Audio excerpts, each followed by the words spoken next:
Welcome to Outliers Get to Know. I'm your host, Tracey Devlyn, and I'm here with award-winning author Julie Klassen to talk about her new historical romance, Whispers at Painswick Court. Welcome to the show, Julie. Thank you. I'm happy to be here. Very happy to have you here. Before we jump into this wonderful book, why don't you tell us a little bit about yourself and your writing journey, if you don't mind, just whatever you're comfortable with telling us.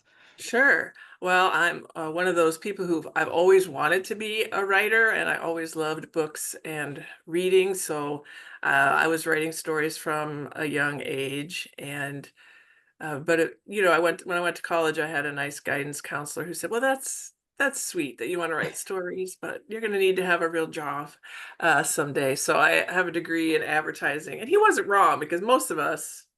I don't know about you, but I wasn't a young, 20 something when I really Yeah. got serious about writing. So Yeah. I think it takes some years, some life experiences for most of us to become Yeah. writers. So I worked in marketing and advertising for years. And then I was always fascinated with publishing, though. So I got a job in publishing. I worked for marketing in publishing Oh, for a nice. publishing company.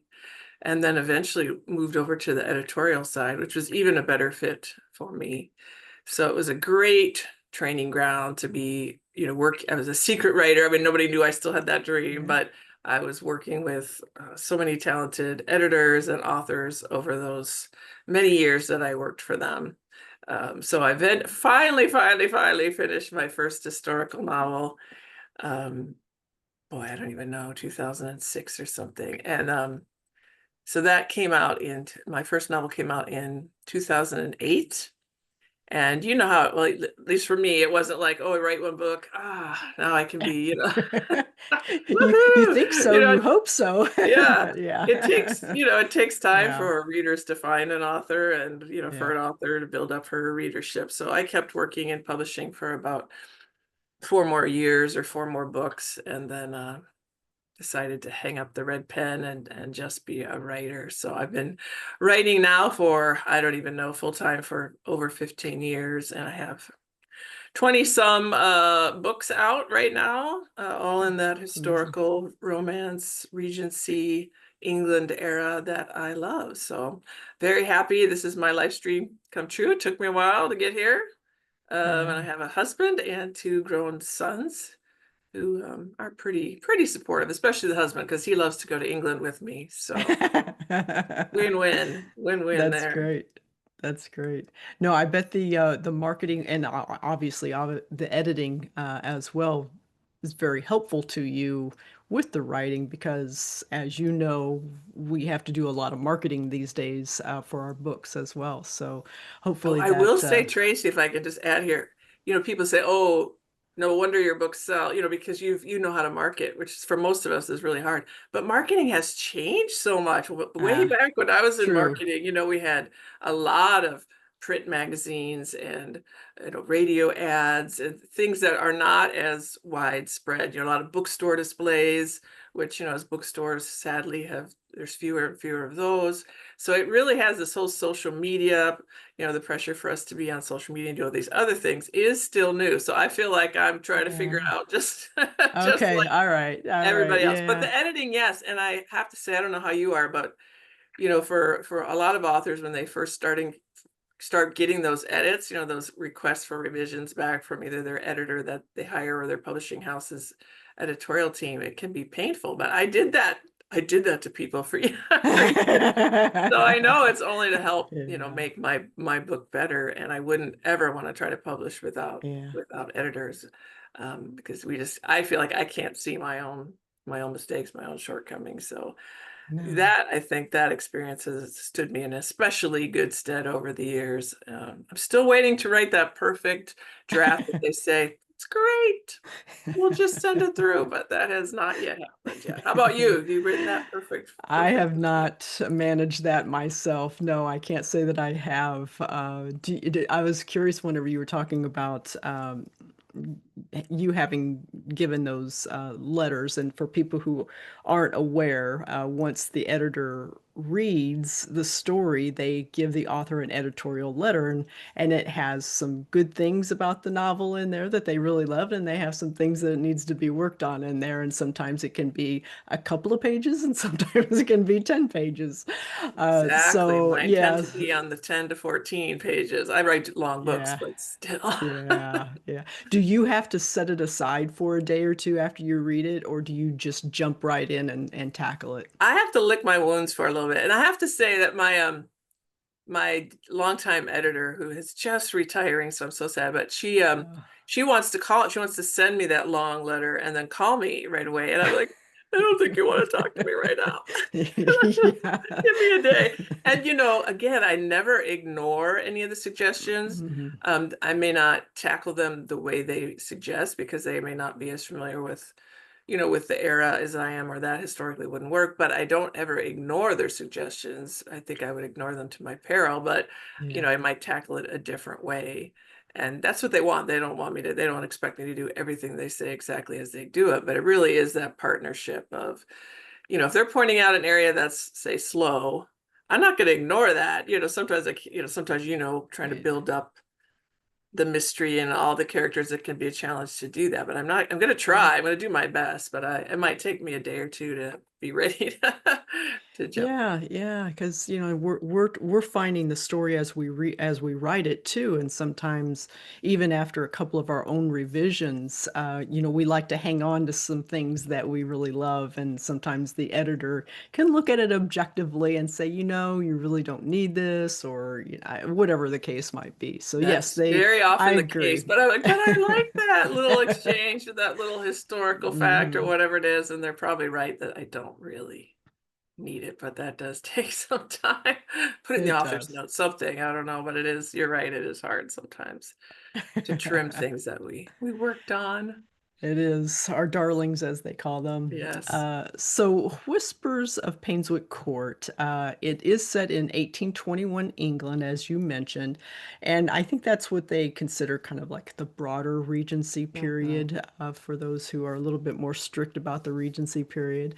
But what can you tell us about Anne's story? And I always ask the author to do this so that I don't inadvertently give off any spoilers and that sort of thing, because Gotcha. this does have a very strong mystery element to it. So Right. So I yeah. appreciate that. Um, and it's really hard when people start asking about, the villain or different things. And like, well, I don't really want to talk too much about, but I'm happy to talk about the heroine and other Yeah. things as well.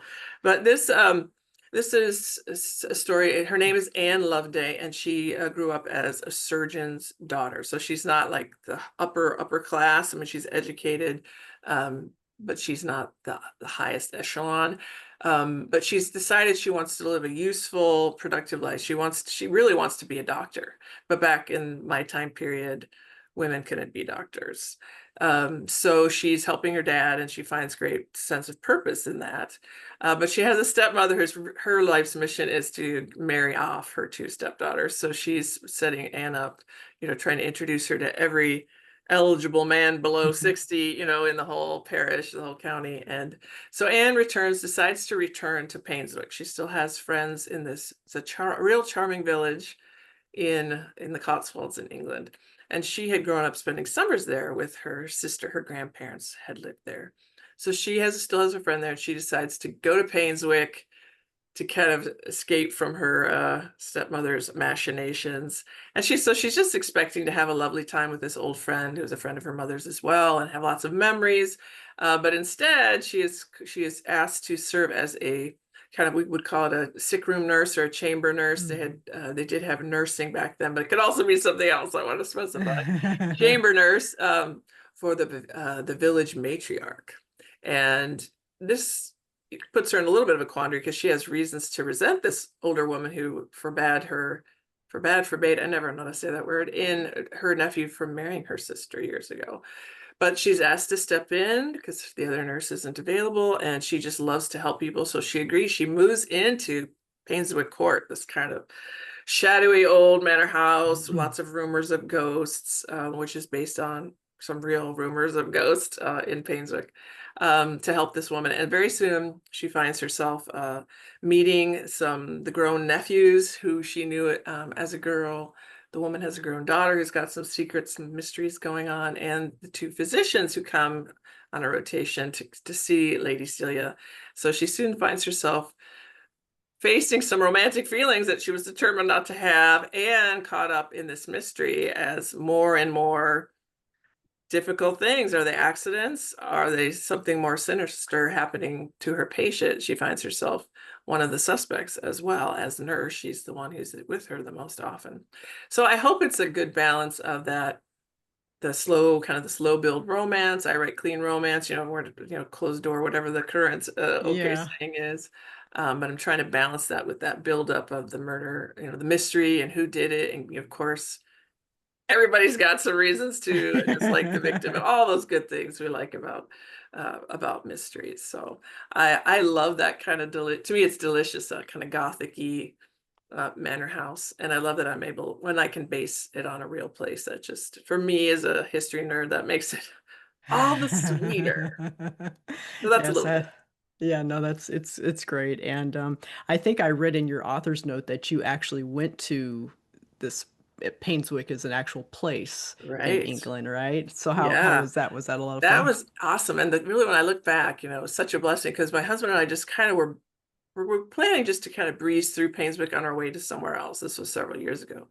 And we stopped there, and we had reservations, I don't know, 30 miles away or something, but we stopped there and I was just instantly arrested. And this has happened one or two other times in my writing life where I'm like, I want to set a book here. This beautiful soaring churchyard in this middle of this pretty small village, just a beautiful old quaint village, not super touristy.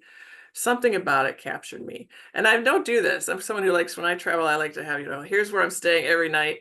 But there was this old manor house there, and there's a little sign, very discreet.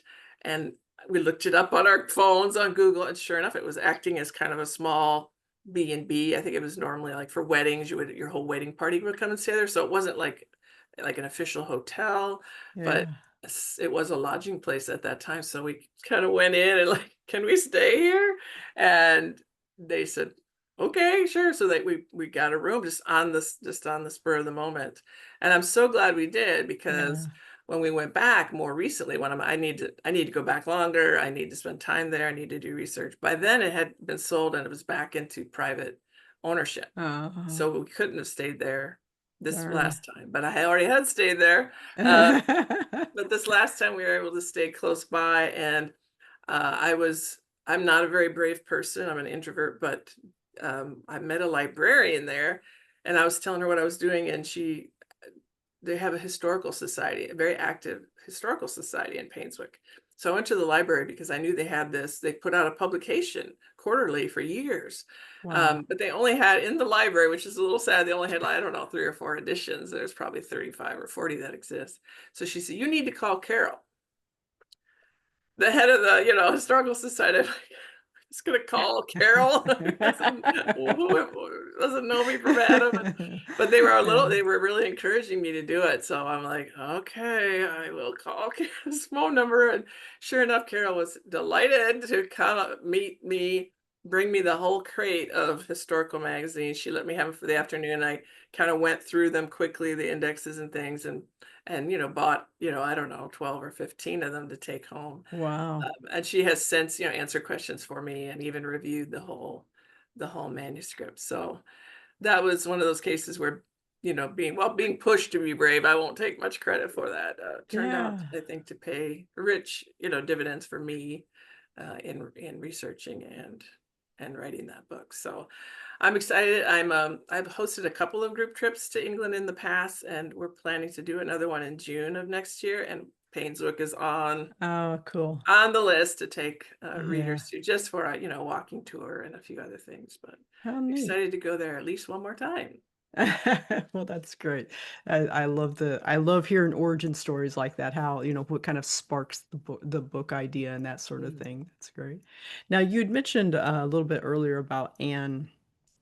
She really kind of readily accepted this nurse position to help Lady Celia out because she likes to feel useful. And she had mentioned that a few times in the book. And I was curious about why you think Anne needed that, or why she felt like she had to be useful. Is that just growing up with a father where she was kind of his, little helper for so many years and just likes to stay busy, or if there was some other kind of meaning underneath there that Well, yeah, that's a really good question, Tracy. I would say a couple reasons. You know, she certainly has had experience helping people through helping her father, so she's experienced what that feels like to know you've done good to somebody. You kind of yeah. made your life count, ease somebody's suffering. That certainly feels satisfying.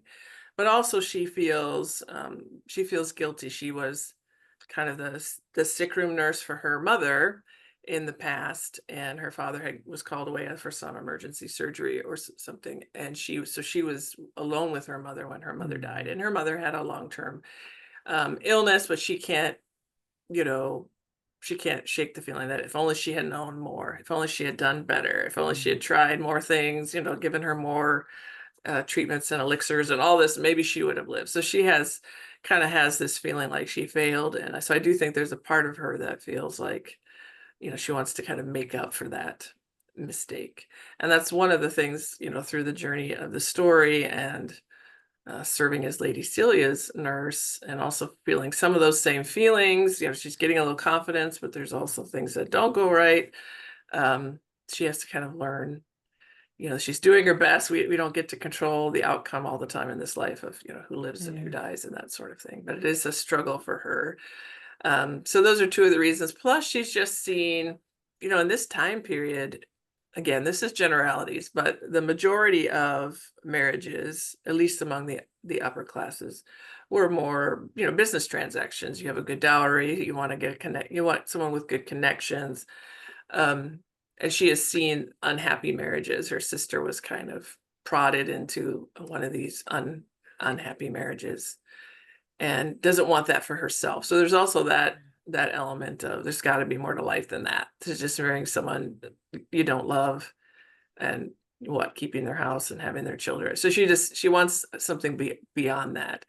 And of course she learns that her plans are not necessarily end, and there might even be something better in store for her. And not all marriages are that kind of a drain. There are good marriages too, and that's what she wants if she's ever going to marry. And so she has to be ready to open her heart again. Yeah. Yeah. Well, Bridgerton is one of Netflix's best-selling streaming series out there, and I was curious, what do you suppose it is about that Regency period that attracts authors and readers alike, and now viewers? Right. Well, I'm gonna just to be honest, I'm not a Bridgerton person. I Hmm. don't watch that. I think because I am more in that, I don't know, whatever the word is, close to romances, Yes, yes, yeah, so I don't, I'm not a big, sour lemon kind of a person, but I'm more of that purist, the Jane Austen, yeah, Pride and yeah, Prejudice, Sense and Sensibility. I don't mind the wild costumes and all that. I watch all kinds of adaptations. Um, but in terms of general, whether you want to say, right, there, you can't deny there's a huge popularity for Bridgerton, yeah. and Jane Austen is still probably more popular now than when she lived Right? a couple hundred years Yeah. ago. Um, so I don't know. I don't know if I can, exactly say, but for me, it's just that on the surface, could be a very romantic era. You had, men trying to be gentlemen and do the right thing. You had ladies who were ladylike. You had the long, beautiful dresses, the men in those, tall riding boots and riding horses, fencing, all these things which are Yeah.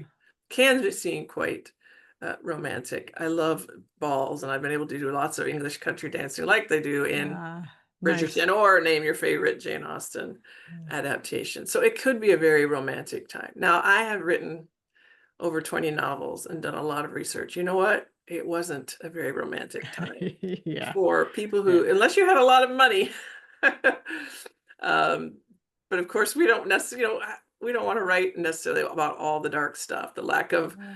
the lack of hygiene, the poor in general, the poor, but hopefully improving medical practices and sanitation and all the other stuff. That was really not very romantic, but we take some license and maybe dabble a little bit in the darker side. Sounds like you do some of that as well. But I try to bring light and hope to it as in the same time. But I do think there's that kind of enduring, it is a little bit of an escapism, but I don't think that's all bad. What do we want to do when we open a book? At least for me, you want to be swept away to another Yeah, time, another place, absolutely. whether it's contemporary or historical or fantasy, whatever it is. You want to be swept away in a good, riveting story that you'd like to maybe fantasize about living out yourself. And we've all fallen in love with Mr. Darcy over the year, most of us, and we like that chance to Yeah. kind of experience what that might have been like for the select few, the lucky few who had All the right. money and the opportunity. Well, great. So let's transition away from the book just a little bit to get to know you a bit more. I'm curious, do you have a favorite place that you like to write, or do you have any rituals to get yourself in the right mindset to write? Well, I am very happy that when I first started writing, I don't know about you, but we have a small house and I had young kids at the time, so it was a long time ago. So I was in the dining room and we had like a French door I could shut, still see through to see if they were killing each other and try to get some writing done. But my husband built on, so I actually do have an office now, my own space, and so that is my favorite place to write. Occasionally I'm like, especially if you're having to read a draft, I don't really enjoy reading in an office chair, so I might go down to an easy chair. I love when can build a fire in the fireplace and put my feet up, and then editing or whatever I'm doing is never Yeah. so painful as Yes, at a exactly. computer chair. Um, so in general, I'm writing. I have so many friends who love to go to a coffee shop who like that ambient noise or whatever it's Mm-hmm. called, and I don't. I like silence. So I Yeah, don't listen to same. music. Yeah. I know many people love to listen to music to get them in the mood. I want silence. The one thing I have a weakness for are good smelly candles. So Hmm. I like the smell. I like just something about it's a little tiny fire. I don't know. I don't know. Yeah. It's what I do like to light a candle uh while I'm writing. So that's the one thing, not music, not but a candle. So Yeah, no, we're that's very me. similar in that. The Are only you? time I can Really? really, yes, absolutely. And I love whenever I come up to my office and I smell the candle right away, from the previous day. It's almost like as soon as I walk up the stairs, I start getting into that kind of rhythm, Oh. that little mindset for, yeah, just from the smell alone. Do you have But like a one favorite, or do you kind of go through different I used seasons? to have a singular favorite that I got from Pier One Imports. I don't know if anybody else that was like in the Chicago area. Okay. And it was called Ginger Peach. And I Oh, loved that scent, but they went out of business. And so I've tried desperately to find something similar to it. But now whatever, it's whatever I like at this point. But yeah. yeah, I was I like pretty to get different ones ritualistic. for that would be a good idea though, if you had one that just automatically put Yeah, you into the triggers, writing right? It's mood. like a good trigger. Yeah. I don't have that, but I do love I get different seasonal ones, and Yeah. some smell delicious and some I'm like, oh, that's not how they described it. But yeah, if you want it to be like, Yeah. gotta keep it. Well, I hope you find a good one, another ginger peach or Oh, something. yeah. I love candles in general, so I have lots and lots that I can choose from in my little drawer. Anytime we go to farmers markets and things like that, I'll grab one. So I'm not particular anymore, but I Okay. was pretty particular before. Um, So Right. my other question for you is, when you finish a book, and you've done many of them now, what is your favorite thing that you do for yourself when you're done, that some way that you celebrate or treat yourself? Hmm. I should probably be better at that because my husband's always like, "Oh, great, you're done," and I'm always thinking, "Well, not really," because so what I do, I don't know what you do, but I have a couple of really well-read friends who act as my first readers or my beta readers, whatever you want to call them. So that's my first step. I haven't turned it into the publisher yet, so I know I have Yeah.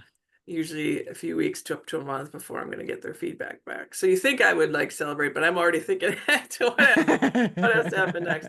Um, Yeah. so I don't really have a great celebration. I will say when you're on deadline, you're sitting writing for hours on end. I try not to watch television and all that. So I might, I do love British mysteries, Yeah. especially period dramas. I love too.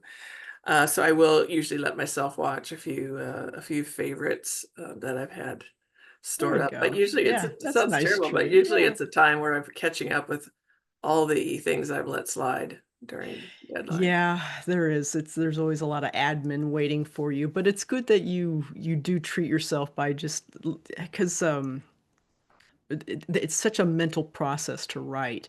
So if you can sit down and watch a British mystery or drama, you can just you can just watch it. You can watch it and enjoy it and not have your brain work so much. Right. So You want to that's a break good break from treat. thinking about your own story and think about someone Absolutely. else's. Yeah. That's a great treat. So, all Do you right. have one that's more a better example? You know, I don't know if you could call it a ritual, but I try to do something like just go out and have a nice meal. It's not a big thing, but just go someplace and have a nice dinner with my husband and just that's it pretty much. But I'm like you. I like to do things that just lets my brain kind of rest for a little Right. while Do too. something So, different for a while. yeah, I yeah, will say this year has been a ton of work for me, even more that because I did do an extra book this year. Um, and I had another one that was reissued that I had to rebuy. So this is probably one of my busiest years. I usually just do one a year. So I do this one when it comes out in December, and I have my big book launch, which is a whole nother thing. So on December, I don't know, whatever that weekend is after December yeah. 2nd, my husband and I are going away for just a little getaway to Oh, a nearby river great. town and stay in a hotel for a night. We're gonna go see a Christmassy kind of Oh, show because yeah, nice. this year I don't do this for every book, but this one like if I could just get these books done, it'll be worth celebrating. So Yeah. So it's we a will big do something, celebration for three yeah, stories. later Yeah. in Yeah. No, December that's after this great. one releases. So All right. Well, before we go, can you tell us what's up next for you? sure. Well, I'm in that place right now where I have sent my draft of my book for 2026 to my first readers. So I've started getting back some of their feedback and starting making some revisions. So I think it's okay to tell you the title. It's another standalone. It's not a murder mystery, but it is a standalone romance with some gothic suspense elements. It takes place on the coast of North Devon. Um, and I don't know. I hope readers like it. It's called. I have the official title now. The Widow of Woodlark Cottage.